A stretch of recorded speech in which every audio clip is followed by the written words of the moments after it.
नमस्कार, आपका स्वागत है हमारे YouTube चैनल बायो गुरु पर। आज हम पढ़ रहे हैं क्लास 12 का चैप्टर नंबर 18।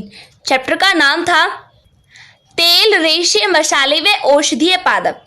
इसमें हम पढ़ रहे थे तेल उत्पादक पादपों के बारे में, जिसमें हमने पिछले वाले लेक्चर में सरसों के बारे में पढ़ लिया था। अब यहाँ पर हम पढ़ेंगे मूंगफली, नारियल और अरंडी के बारे में। फर्स्ट आता है हमारा मूंगफली, जिसे चीनी बादाम क्या कहते हैं, चीनी बादाम भी कहते हैं।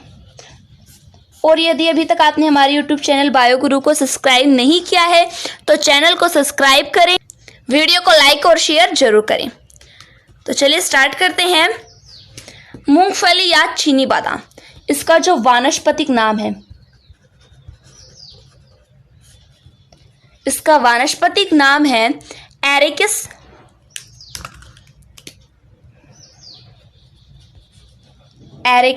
हाइपोजिया।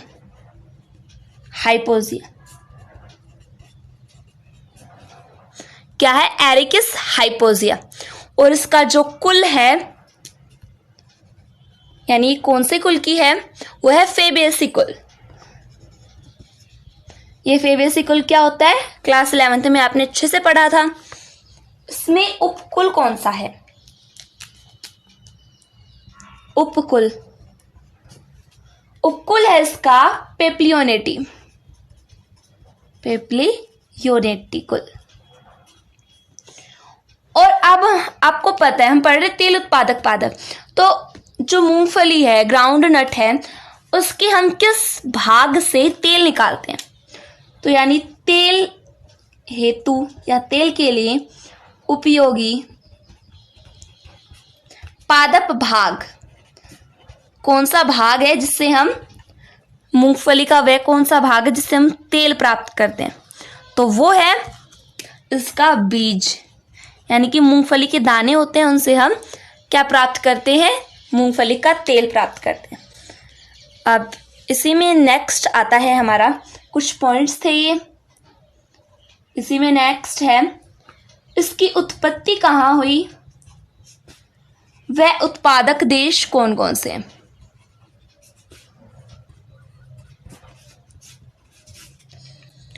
तो मूंगफली की उत्पत्ति जो है वो कहाँ हुई? ब्राजील में। मूंगफली उत्पादन में भारत पहले नंबर पर है, चीन दूसरे नंबर पर है। भारत पहले नंबर पर और चीन दूसरे नंबर पर। और जो नाइजीरिया है,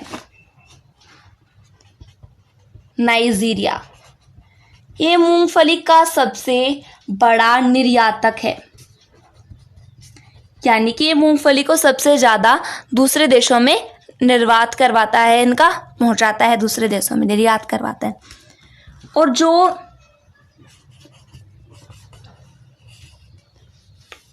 फ्रांस है वो सबसे बड़ा आयातक देश है, यानी सबसे ज्यादा कौन सा देश मूंगफली लेता है, वो है फ्रांस। सबसे ज्यादा आयातक वाला देश है फ्रांस, और सबसे ज्यादा मूंगफली निर्यातक वाला देश है नाइजीरिया। और मूंगफली के उत्पादन में भारत प्रथम स्थान पर और चीन द्वितीय स्थान पर। ब्राजील में सबसे पहले मूंगफली की उत्पत्ति हुई। अब मूंगफली के पादप के बारे में कुछ बातें जान लेते हैं। पादप, प्लांट के बारे में। मूंगफली का जो पादप होता है वो अर्ध ऊर्ध्व होता है, यानी आधा है वो ऊपर होता है, इसका आधा भाग ऊपर और आधा जमीन के नीचे। और ये शाखित प्लांट है, जो कि पसरने वाला शाख है, पसरने वाला शाख। और जो इसका पुष्प है वो है पेप्लियोनेशियम।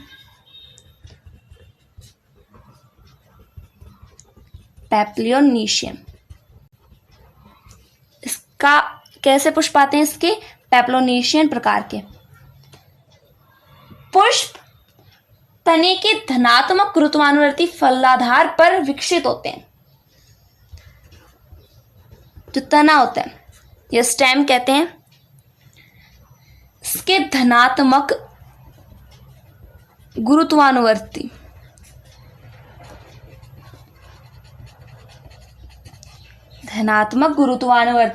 फलाधार पर विकसित होते हैं।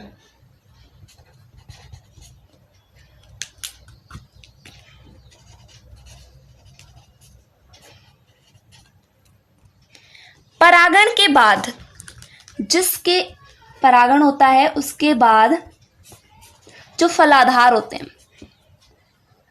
वो मिट्टी में प्रवेश करके मूंगफली का निर्माण करते हैं। कहाँ प्रवेश करते हैं? मिट्टी में। मिट्टी में प्रवेश कर मूंगफली का निर्माण करते हैं। कौन सी क्रिया के बाद? परागण क्रिया के बाद।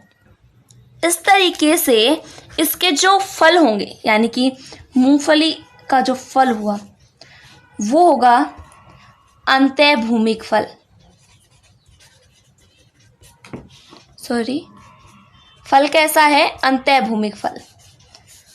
तो इसमें कुछ मेन बातें क्या आई हैं कि अर्धूर्ध और शाखित पसरने वाला शाख है, और इसका जो पुष्प होता है वो पेप्लियोनोसियन प्रकार का होता है, और परागण के बाद जो फलाधार है वो मिट्टी में चले जाते हैं, प्रवेश कर जाते हैं, जिससे मूंगफली का निर्माण होता है।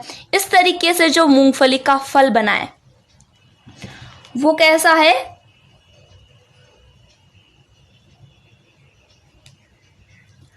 मूंगफली का फल कैसा है? अंतःभूमिक, क्योंकि ये जैसे ये भूमि है और भूमि के अंदर बना है, अंतःभूमिक। या हम इसके फल को लोमेंटम भी कहते हैं। लोमेंटम। इसके बीज पत्रों, इसके जो बीज होते हैं जिन्हें हम खाते हैं, इस बीज पत्रों में, ये तीनों क्या है? बीज पत्र। इन बीज पत्रों में तेल होता है और कुछ प्रोटीन होता है। तेल कितना होता है और प्रोटीन कितना होता है? तेल होता है इसमें 43 से 55%, और जो प्रोटीन है वो होता है 95 से 98%। एक बार थोड़े से बारीक पेन से लिख देती हूँ। 93 से 55% इसमें ऑयल होता है और 95 से 28% इसमें प्रोटीन होता है। यहाँ पे इसके बीज पत्रों में हमें पता चल गया तेल कितना है। अब इसके तेल के गुण पढ़ेंगे। इसका जो तेल होता है वो अशुष्कन प्रकार का होता है। अशुष्कन तेल कौन सा होता है? मतलब जिसे हम वायु में रख देंगे तो उस पर कोई भी परत नहीं बनेगी, उसे हम कहेंगे अशुष्कन तेल। यानी जो तेल है वो अशुष्कन होगा, सुनहरे पीले रंग का, और रुधिर कर गंध वाला, यानी इसमें रुधिर कर गंध आएगी थोड़ी सी। ये इसके तेल के गुण हैं। और साथ ही आपको पता है कि ये एक खाद्य तेल है, यानी खाने वाला। इसे हम सब्जी बनाने में यूज करते हैं, खाद्य तेल है। इसके तेल में एक अम्ल होता है, वशीय अम्ल, जिसका नाम है ओलिक अम्ल। ओलिक अम्ल होता है जो कितना प्रतिशत होता है? 56%। एक वशीय तेल होता है, वशीय अम्ल, जिसका नाम है ओलिक अम्ल। अब इसकी कुछ किस्मों के बारे में पढ़ेंगे। हमने इसके गुणों के बारे में पढ़ लिया है। अब इसकी कुछ उन्नत किस्मों के बारे में, कि कौन कौन सी किस्में हैं जो उन्नत हैं, जो हमें ज़्यादा तेल प्रदान करेंगी, ज़्यादा प्रोटीन प्रदान करेंगी। तो इसके कुछ उदाहरण हैं हमारे पास, जैसे RS1, RS887, AK12, 24 MAD, IO, और जैसे चंद्रा, गिरबार, ये इसकी कुछ उन्नत किस्में हैं जिसमें कि ये तेल और जो प्रोटीन है वो ज़्यादा अच्छी मात्रा में है। नेक्स्ट आता है कि इस तेल का हम यूज़ क्या करते हैं, आर्थिक महत्व क्या है इस तेल का। तो आर्थिक तेल का आर्थिक तेल नहीं आएगा, आर्थिक महत्व आएगा। इस तेल का आर्थिक महत्व क्या है ये पढ़ रहे थे। सबसे पहले इसका पहला पॉइंट आता है, सेम हो गया। पहला आता है कि इनके फलों को हम क्या करते हैं, खाने में काम करते हैं। आपको पता है मूंगफली क्या काम आती है खाने में। खाने में कैसे, हम इसे कच्चा भी खा सकते हैं, फिर भून कर भी खा सकते हैं। सेकंड आता है इसके तेल जो होता है उसका हमने हाइड्रोजनीकरण किया, हाइड्रोफिकेशन। ये आपको पता है एक प्रकार का वनस्पति तेल है, क्योंकि हम पढ़ रहे हैं जो मूंगफली एक वनस्पति है और ये वनस्पति तेल, इससे प्राप्त होने वाला तेल, अगर हम इसका हाइड्रोजनीकरण करें तो हमें वनस्पति घी प्राप्त होगा। हाइड्रोजनीकरण क्रिया से हमें तेल से घी प्राप्त हो जाता है, वो भी वनस्पति तेल से, वनस्पति घी। नंबर 3 आता है जब हम इसके बीजों से तेल निकाल लेते हैं तो इसके बीजों से जो शेष बची हुई खली है उसे हम पशुओं को दे देते हैं पशु आहार के रूप में। नंबर 4 आता है खाना पकाने में, यानी भोजन पकाने में इसका यूज करते हैं हम इस तेल का, ग्राउंड नट ऑयल। और जो इसकी खली बची थी, बीज में से हमने तेल निकाल लिया और तेल निकालने के बाद जो हमारे पास खली बनी थी, इसकी खली को हम क्या करेंगे, पीस लेंगे। पीस करके प्रोटीन संपूरक बना लेंगे। क्या बना लेंगे, प्रोटीन संपूरक। नंबर 4 है ये। 5 नंबर आता है, सबसे इंपॉर्टेंट बात आती है यहाँ पे। जो मूंगफली होती है ये 2 काम करती है। तो क्या, एक तो हमें इससे तेल प्राप्त होता है और साथ ही हमें इसके प्रोटीन से ओर्डिल रेशा, कौन सा रेशा, ओर्डिल रेशा प्राप्त होता है। और इसके उपयोग आपको पता है, जैसे कि सबको पता है तेल का यूज किस में किया जाता है, साबुन उद्योग में, सौंदर्य प्रसाधन में, स्नेहक के रूप में, और एक बात और, इसके तेल से कीटनाशी दवाई बनाई जाती है। कीटनाशी पदार्थ बनाए जाते हैं, कीटनाशी दवाई बनाई जाती है। और इसके जड़ों में, जैसे ये इसकी जड़ें हैं, इसकी जड़ों में पाया जाता है राइजोबियम जीवाणु। कौन सा जीवाणु पाया जाता है, राइजोबियम जीवाणु। ये राइजोबियम, आपको पता है राइजोबियम क्या करता है, वायुमंडल में जो N2 है, नाइट्रोजन है, उसे ग्रहण करता है नाइट्रेट या नाइट्राइट के रूप में। इस राइजोबियम बैक्टीरिया के कारण ही हम मूंगफली को, राइजोबियम जीवाणु के कारण जो मूंगफली है उसे हम फसल चक्र के रूप में उगा सकते हैं। यहाँ पे छोटा सा था हमारा मूंगफली के बारे में। क्या क्या पढ़ा है हमने, मूंगफली का वानस्पतिक नाम एरिकिस हाइपोजिया, कुल फेबेसिया, कुल पेप्लियोनेटी। और हमें इस पौधे पादप से तेल किस भाग से प्राप्त होता है, वो है बीज। इसकी उत्पत्ति सबसे पहले ब्राजील में हुई थी। इसका पुष्प है पेप्लियोनोशियन प्रकार का। और परागण के बाद जो फलाधार हैं वो मिट्टी में प्रवेश कर जाते हैं और मूंगफली का निर्माण होता है। तो इस पर एक तरीके से जो मूंगफली का निर्माण हुआ है, यानी जो इसका फल है वो अंतःभूमिक है, या इसे लोमेंटम भी कह सकते हैं। और इसके बीज पत्रों, यानी जो मूंगफली की गिरी आती है उसे बीज पत्र का है। इसमें तेल और प्रोटीन होता है। तेल कितना होता है, 43 से 55%, और जो प्रोटीन है वो होती है 25 से 28%। इसी तरीके से हमने इसके कुछ गुणों के बारे में पढ़ा, उन्नत किस्में और आर्थिक महत्व के बारे में। सबसे ज़्यादा इसमें इंपॉर्टेंट बात आई है आर्थिक महत्व में, किसके प्रोटीन से हमें ऑर्डिल रेशा प्राप्त होता है।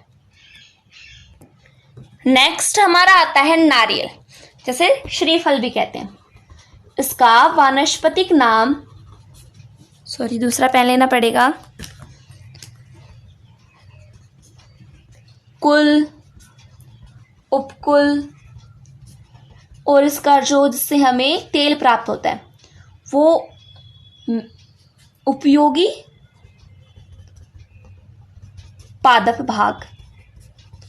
कौन सा उपयोगी पादप भाग है? तेल के लिए, तेल हेतु उपयोगी पादप भाग। तो चलिए सबसे पहले इसका नाम जान लेते हैं। वानस्पतिक नाम है इसका कोकस न्यूसिफोरा। क्या है? कोकस न्यूसिफोरा। कोकस न्यूसिफोरा। कुल कौन सा है इसका? एरिकेसी या फिर पोमी भी कहते हैं।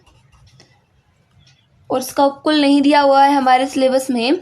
और इसके वो भाग जिससे हमें तेल प्राप्त होता है वो होता है इसका भ्रूणपोष। कौन सा भाग है जिससे हमें नारियल से तेल प्राप्त होता है? तो वो है हमारा भ्रूणपोष।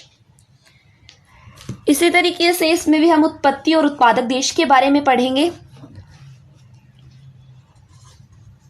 उत्पत्ति व उत्पादक देश। तो इसकी उत्पत्ति के आधार पर 3 मत हैं। पहला आता है प्रथम मत कि इसकी उत्पत्ति हुई थी उत्तरी इंडोज में। कहाँ हुई थी? उत्तरी इंडोज में। दूसरा मत आता है इसका कि जो इसकी उत्पत्ति है वो दक्षिण या केंद्रीय अमेरिका में, सेंट्रल अमेरिका में हुई थी। तीसरा इसका मत है कि इसकी उत्पत्ति कहाँ हुई थी? दक्षिण पूर्वी एशिया में। कहाँ हुई थी? दक्षिण पूर्वी एशिया में। ये 3 मत प्रचलित हैं, नारियल के उत्पत्ति के से संबंधित है। नारियल का जो पादप है वो एक आर्ध उष्णकटिबंधीय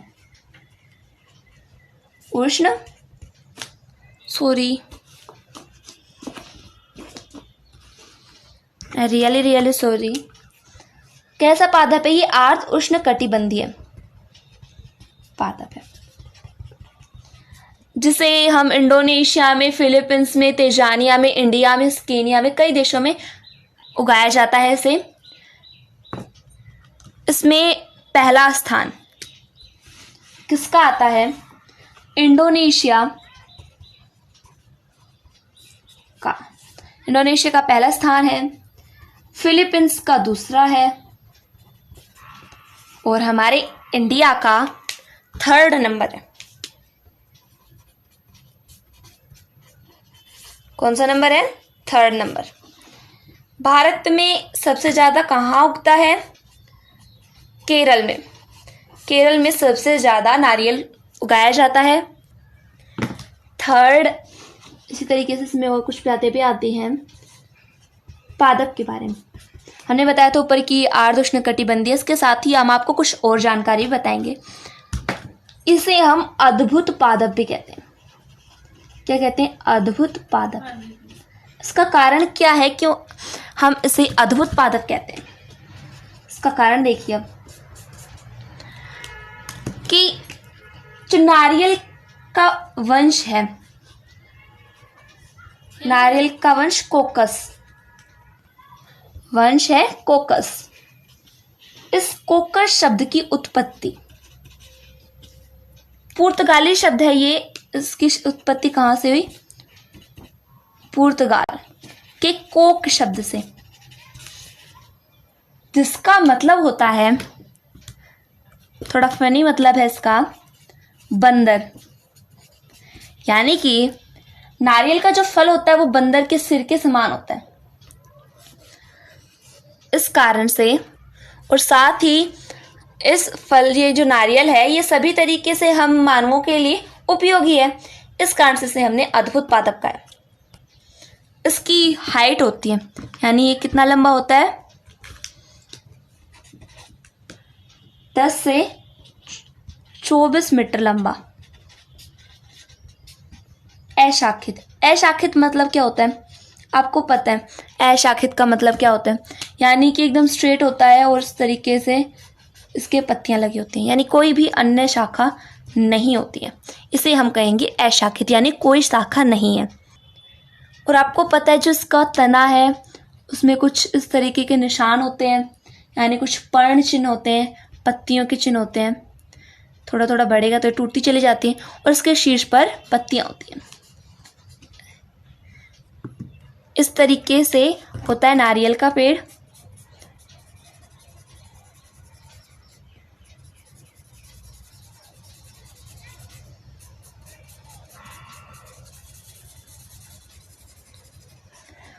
इसमें पर्ण चिन्ह होते हैं और पत्तियां शीर्ष पर पाई जाती हैं।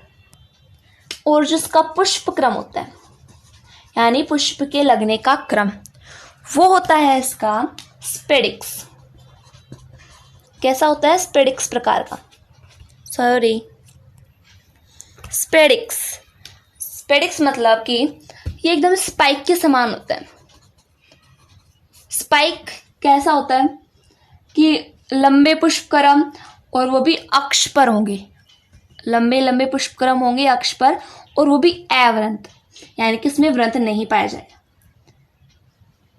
स्पाइक की तरह है, लेकिन जो इनका पुष्पक्रम होता है ये मासल होता है और पुष्पक्रम के ऊपरी भाग पर बंद पुष्प लगते हैं। इसमें ऊपर बंद पुष्प और नीचे यानी निचले भाग पर जो पुष्प पाए जाते हैं वो जनन क्षम्य होते हैं। जनन क्षम्य का मतलब क्या होता है कि ये जनन कर सकते हैं, लेकिन जो ऊपर वाले प्लांट्स होते हैं, ऊपर वाले पुष्पक्रम होते हैं, पुष्प होते हैं, वो बंद होते हैं, इस कारण ये जनन में भाग नहीं लेते हैं। जैसे कि और एग्जाम्पल देखें तो केला हुआ, ताड़ यानी नारियल ही होता है, अरबी, इनमें स्पेडिक्स पुष्पक्रम पाया जाता है। और जो नारियल है उसका पुष्प, उसका जो पुष्प यानी फूल होता है वो होता है एक लिंग, यानी कि इसमें एक ही लिंग पाया जाएगा, या तो पुंकेसर पाए जाएंगे या स्त्रीकेसर। लेकिन जो पूरा पादप होगा वो द्विलिंगत्रीय होगा। द्विलिंग लिंगात्री कैसा होगा? द्विलिंगात्री। नारियल का फल कैसा होता है? ड्रूप प्रकार का होता है। ड्रूप या इसे हम हिंदी में कहें तो अस्थि फल होता है। अब ये ड्रूप या अस्थि फल क्या होता है एक बार बता देती हूँ। मतलब ये फल होंगे या तो ये एकअंडपी होंगे या बहुअंडपी। इसकी यदि ये बहुअंडपी हुआ तो इसके जो सारे अंडपी दूसरे से आपस में जुड़े होंगे और ये ऊर्ध्ववर्ती अंडाशय से बनते हैं। ये फल गुद्देदार होते हैं। नारियल का फल गुद्देदार होता है, एक या कई बीजों से बना होता है और इसकी मध्य फल भित्ति, जैसे आपको पता है जो बाहर वाला इसका कवर आता है वो कैसा होता है? वो कठोर होता है। ये बाहर वाला कवर है, कठोर होता है। और बीज यानी कि मध्य फल भित्ति है जिसे हम खाते हैं, तेल निकलता है जिसे, ये मांसल होती है और खाने योग्य होती है। और इसकी अंतः फल भित्ति है वो काष्ठीय होती है। ये होता है अष्टी या ड्रूप फल। मतलब हम इसे एक तरीके से बोलेंगे तो ये कहेंगे कि इसकी जो बाह्य फल भित्ति है वो कैसी है? चिकनी बाह्य फल भित्ति है।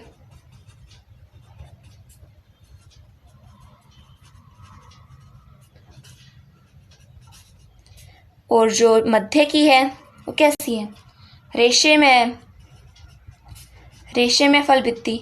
और जो अंत है यानी अंदर की है। कैसी है? काष्ठीय। अंत है फल भित्ति। अब यहाँ पर भी एक बहुत इंपॉर्टेंट बात आती है कि इसकी जो मध्य फल भित्ति होती है, जो कि रेशे में है, इससे हमें कोयर रेशा प्राप्त होता है। इसकी मध्य फल भित्ति से कोयर रेशा प्राप्त होता है। अब इस नारियल के रेशे का हम क्या करेंगे? इससे हम क्या करते हैं? गद्दे बनाते हैं, मैट बनाते हैं, रस्सियां, रोप्स बनाने में काम ले लेते हैं। और आपको पता है कि इसकी जो मध्य फल भित्ति है, जिसे हम सामान्य भाषा में क्या कहते हैं? गिरी, खोपरा या चिट्टक। और बचे नारियल, जो मतलब कि नारियल में जो पानी होता है, जिससे पानी क्या होता है? एक तरल भ्रूणपोष है। कैसा भ्रूणपोष है? तरल भ्रूणपोष। यानी कि ये कभी पूछ लिया जाए कि जो नारियल का पानी है वो क्या है? तरल भ्रूणपोष है, जिसका हम क्या यूज करते हैं? इसका पानी पीने में यूज करते हैं। कच्चे नारियल का पानी पीने में यूज किया जाता है। और इससे जो हमें तेल प्राप्त होता है, उसका गुण देख लेते हैं। तेल के गुण तो देखिए, फर्स्ट आता है कि इसका जो तेल होता है वो रंगहीन होता है, यानी इसका कोई कलर नहीं होता, कलरलेस होता है, या फिर थोड़ा सा हल्का पीला होता है। ऐसे मैं हल्के पीले से लिख रही हूँ, जो कि 23 डिग्री सेल्सियस ताप पर तरल अवस्था में आ जाता है। और इससे नीचे, अगर हम इससे नीचे कम कर दें तो ये अर्ध ठोस हो जाएगा, मतलब आधा ठोस हो जाएगा, या फिर ठोस अवस्था कह सकते हैं, ठोस अवस्था में आ जाएगा। और ये भी अशुष्कण प्रकार का तेल है, मतलब हम इसे वायु में रख दें तो इस पर कोई भी परत नहीं बनेगी। अब हम इसकी कुछ उन्नत किस्मों के बारे में, यानी कुछ उन्नत किस्में हैं, उनके नाम जान लेते हैं। तो उन्नत किस्मों में जैसे कि VHC1, अंडमान साधारण,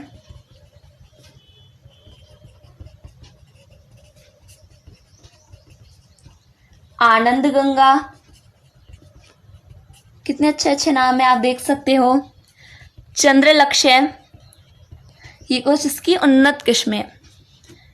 अब इस तेल का हम यूज क्या करते हैं, इसका आर्थिक महत्व देख लेते हैं।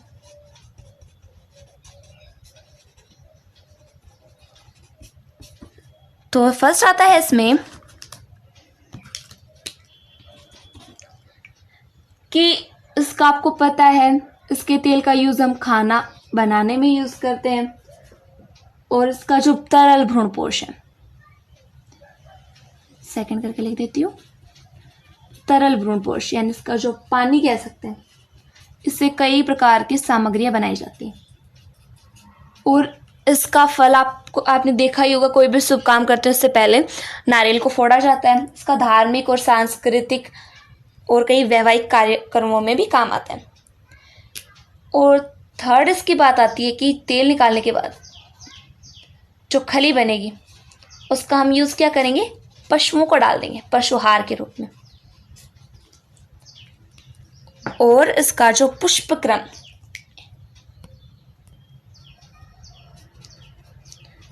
इसके पुष्पक्रम का हम यूज क्या करते हैं? ताड़ी बनाने में। ताड़ी तो मुझे भी नहीं पता क्या होती है। नंबर 4 आता है, आपको पता है हमने मूंगफली में देखा था कि तेल से, वानस्पतिक तेल का हमने हाइड्रोजनीकरण किया, जिससे हमें घी प्राप्त हो गया। तो इसका यूज भी इसी में किया जाता है। और साथ ही इसके तेल का यूज हम किस में करते हैं?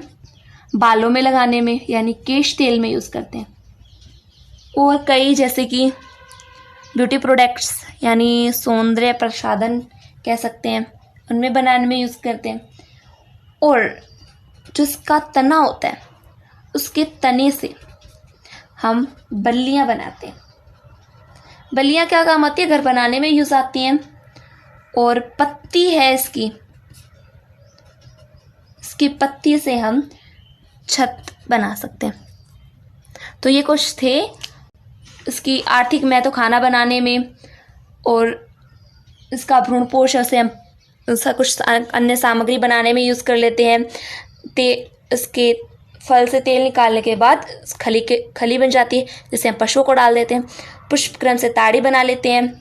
और आपको पता है वनस्पतिक तेल से हाइड्रोजन क्रिया करेंगे तो वनस्पति घी प्राप्त होगा।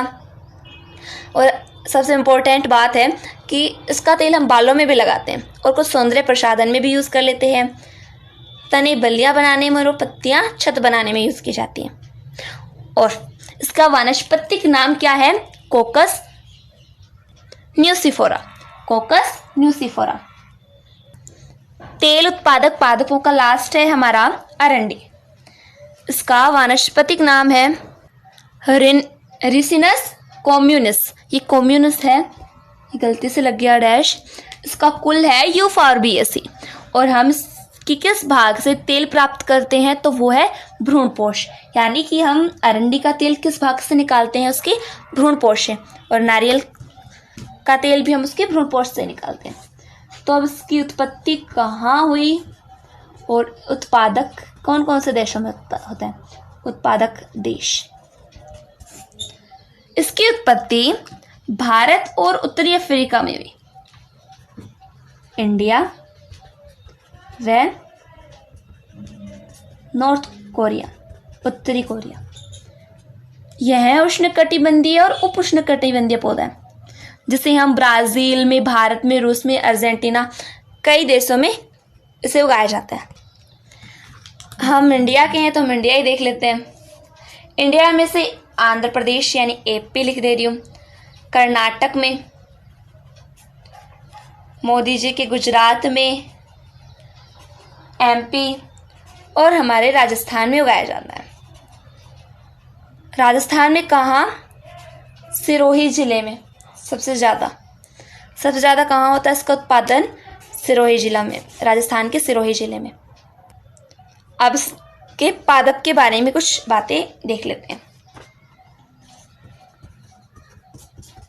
इसका पादप बहुवर्षीय होता है,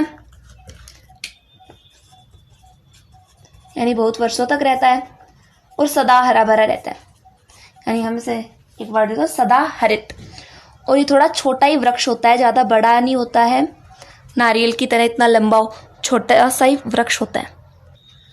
अब इसके तने के बारे में कुछ बातें देख लें तो इसका तना है वो बहुत दुर्बल होता है, यानी इतना मजबूत नहीं होता कि हम इससे कुछ बल्लियाँ बना सकें। और ज़्यादातर इसका जो तना है, स्टेम है, वो खोखला होता है। और ये शाखित प्रकार का होता है। शाखित मतलब इसके बहुत से शाखाएं निकली होती हैं, इस तरीके से। नॉर्मली जो प्लांट्स देखते हैं हम उस तरीके से। नारियल तो है शाखित था। पादप, तना और अब इसके पुष्प पर्ण के बारे में पहले जान लेते हैं। पर्ण, जो इसकी पर्ण होती है वो होती है हस्त के जैसी, यानी हाथ के जैसी, हस्ताकार।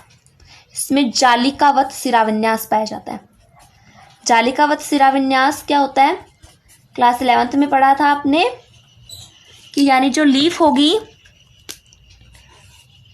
इस तरीके से उसमें कई सारी शिराएं निकली होंगी,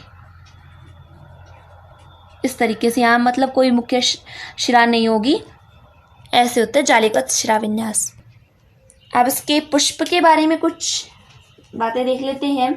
इसका जो पुष्प है वो एक लिंगी होता है, यानी इसमें एक ही लिंग होगा, या तो पुंकेसर ले लीजिए या स्त्रीकेसर। और जो पौधा होगा, देखिए पुष्प जो है एक लिंगी, लेकिन जो पौधा है वो लिंगात्रय होगा। लिंगात्रय यानी किसमें दोनों लिंग होंगे। नेक्स्ट बात आती है इसमें, किसके जो फल होंगे उसे हम कहेंगे रेगमा। रेगमा यानी कि हिंदी में से कहें तो विस्फोटी वेश्म। विस्फोटी वेश्म क्या होता है? मतलब कि ये जो प्लांट है इसमें 3 या से ज़्यादा अंडक होंगे। कितने अंडक होंगे? 3 या इससे ज़्यादा अंडक होंगे। और इसका अंडाशय ऊर्ध्ववृत्ति होगा। और जो फल पक जाता है, यानी अरंडी के फल के पकने के बाद ही फट जाता है, जैसे मान लीजिए इसका फल ये परिपक्व हो गया, तो परिपक्व होने के बाद ये फट जाएगा और उसका प्रत्येक कोष्ठक बीज के साथ अलग हो जाता है। इस तरीके से बीज के साथ अलग हो जाएगा। इसे हम कहेंगे रेगमा फल। अब बीज देख लेते हैं, बीज क्या होता है, इसके बीज में कितने बीज पत्र होते हैं। इसका जो बीज होता है वो इसमें 2 बीज पत्र होते हैं और इसमें मांसल भ्रूणपोष पाया जाता है, जिससे हम तेल निकालते हैं। मांसल भ्रूणपोष का यूज कहाँ किया जाता है, तेल निकालने में। अब इसके तेल के गुण पढ़ लेते हैं। तेल के गुण क्या होंगे, शॉर्ट में ही देख लेते हैं, ज़्यादा बड़ा हमारी सिलेबस में नहीं है। ये अशुष्कन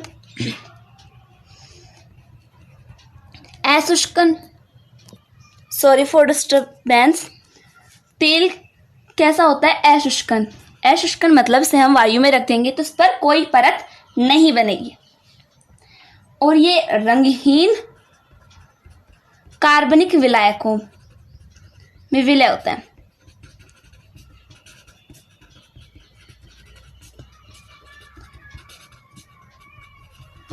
फर्स्ट, सेकंड और थर्ड बात आती है इसकी कि हम इसके तेल को खा नहीं सकते, यानी कि ये अखाद्य तेल है। और इसमें एक अम्ल होता है जिसका नाम है रिसिनोलिक। क्या नाम है, रिसिनोलिक अम्ल, जो कि 91 से 95% तक पाया जाता है। कौन सा अम्ल है, रिसिनोलिक अम्ल। अब इसके तेल के उपयोग देख लेते हैं। नेक्स्ट क्या है, तेल के उपयोग यानी यूज ऑफ ऑयल। किसके ऑयल की बात कर रहे हैं हम, अरंडी के तेल की। इसके तेल से हम पारदर्शी साबुन बना सकते हैं। पारदर्शी साबुन बनाने में और साथ ही टूथपेस्ट बनाने में इसका यूज किया जाता है। साबुन बनाने में और टूथपेस्ट बनाने में। इसके तेल को हम हाइड्रोजनीकरण से, इसके तेल का अगर हम हाइड्रोजनीकरण करेंगे तो जिससे हमें ग्रीस, पॉलिश और कई चीज़ें प्राप्त होंगी। और इसकी जो खली होगी, पहले तो हम इसका तेल निकालेंगे और तेल के बाद जो खली बनेगी उसे कीटनाशी पदार्थ बनाए जाते हैं और तेल बनाया जाता है। और इसका तेल का यूज़ क्या करते हैं हम, पेंट वारेंस में इसका यूज़ करते हैं। और इसके तेल को हम मशीनों में, एयरक्राफ्ट्स में, यानी कि हवाई एरोप्लेन्स ले सकते हैं, उसमें स्नेहक के रूप में इसका यूज़ किया जाता है। तो ये छोटा सा ही था अरंडी के बारे में। तो इसका वानस्पतिक नाम क्या है, रिसिनस कॉम्यूनिस। इसके कौन से भाग से हम तेल प्राप्त करते हैं, भ्रूणपोष से। और इसका पादप बहुवर्षीय सदाहरित छोटा वृक्ष होता है। इसके पर्णे जालिकावत शिराविन्यासित होती हैं। पुष्प एकलिंगी और पौधा द्विलिंगात्री होता है। फल जो होता है वो रेगमा होता है, मतलब इसमें द्वि या बहुअंडक पाए जाते हैं। और जो फल है ये परिपक्व होने के बाद फट जाता है, जिससे प्रत्येक जो कोष्ठक होता है वो बीज के साथ अलग हो जाता है। बीज जो है वो उसमें 2 बीज पत्र पाए जाते हैं जो मांसल भ्रूणपोष होता है। इसका तेल अखाद्य तेल है और इसमें रिसिनोलिक एसिड पाया जाता है जिसकी मात्रा है 91 से 95%। इसके तेल का यूज़ हम क्या करते हैं, मशीनों में और एयरक्राफ्ट्स में स्नेहक के रूप में। हाइड्रोजनीकरण से हम ग्रीस और पॉलिश बना सकते हैं, पारदर्शी साबुन और टूथपेस्ट बनाने में। आशा करती हूँ कि आपको इस समझ में आया होगा। धन्यवाद।